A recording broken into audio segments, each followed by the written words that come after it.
What's up guys, I'm back here today again with yet another video, and today we're going to be talking about everything that you need to know to get started with trail building. So whether you just want to build backyard trails, whether you want to build some private trails with your buddies, or you're actually really interested in the craft and you want to become a trail builder, hopefully by the end of this video I would have given you what you need to go out and start building and learning.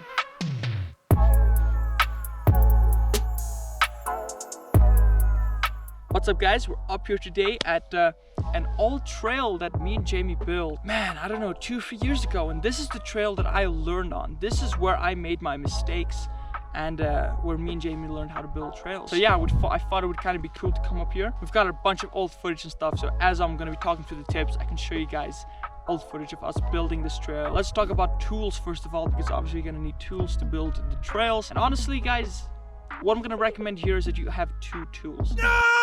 Yes, just 2. 1 tool to whack with and 1 tool to shape with. So I'm going to recommend something along the lines of a garden hoe, a mattock, or a McCloud to whack with, and then just a simple plain old shovel for shaping and moving dirt.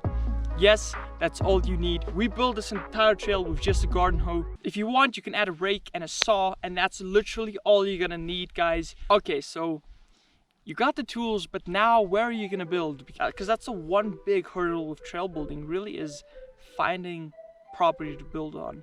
Which honestly, if you're not living in an area like I am, which I'm living in the middle of nowhere, and we can build anywhere that's not someone's private property. And if you don't own or know someone with a piece of property, my recommendation is going to be that you volunteer at your local trail association. I have never done this before because we don't have any trail associations around here, but at the end of the day, you are helping a trail association and your trail association is helping you guys, and it's a win-win situation. If you're unable to find a piece of property, then that's one option. The other option is to hop on Facebook, Instagram, or Google and to find trail building groups or just individuals that are building trails that are close to you. And if you actually find someone in your area and it seems like they would accept your help, just contact them. Most trail builders don't mind the free labor at all, and you can end up having a lot of fun meeting people that love doing the same thing that you love doing.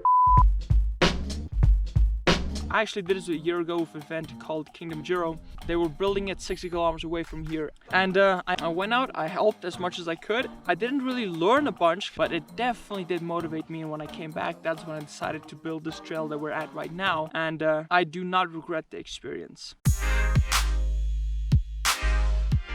And when I came out to build this trail, I knew nothing about trail building, which is leading us into our next section, which is what do you need to know to start building trails. What I'm about to say is going to be very unpopular because a lot of people are understandably worried about the environment. I'm included in that group. Listen guys, erosion is real, and what we do as trail builders really does have an impact on the environment. What I'm not suggesting is that we just build whatever we want and whatever the impact is on the environment, that we don't care. What I am saying is when you're just starting out, there's a lot of value in just picking up a tool and going and digging and messing up the first time. That's how I learned, and you learn from your mistakes. No matter how good you are, every time you go out, you build something. Then you go back home, you get your bike, you go test ride it, and then probably you realize you could make that feature even better, and that's how you learn. You build, you ride, and then you learn from that. And basically, if you guys just watch this video over here, which I'll be linking in my comment that I've pinned at the top, and it will be at the top of the description. If you just watch this video, your trails will already be 70% more sustainable. But also at the end of this video, I'm going to be talking about some common mistakes which will also probably help your trails be more sustainable. And we do have a bunch of tutorials here on the channel, but I would really recommend that you just have fun with it. Just go out and build some trails. Okay, so finally, let's talk about some common mistakes. Knowing these things should help you build just a little bit of a better first trail than I did. Mistake number 1 is leaving the back slope vertical and rough. This is the back slope, and if you're building bench cut trails, you're gonna have a back slope. The problem is a lot of people leave this area vertical. The number 1 key with sustainable trail building is water flow. And a big part of that is trying not to disrupt the water, and making the back slope smooth and actually sloping it means that the water can run smoothly off of the hillside onto your trail and then back off of your trail. And that leads us into mistake number 2, which is not outsloping your trail.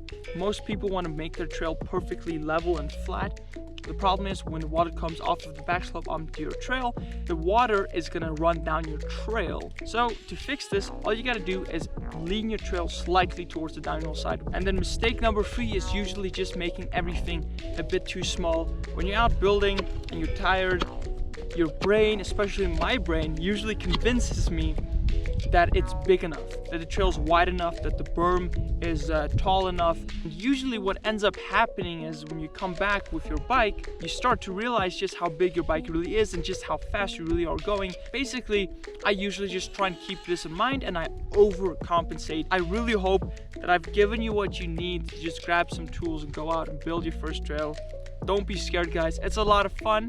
You're always going to be learning more, and you're always going to be wanting to build better trails, and that's part of the fun.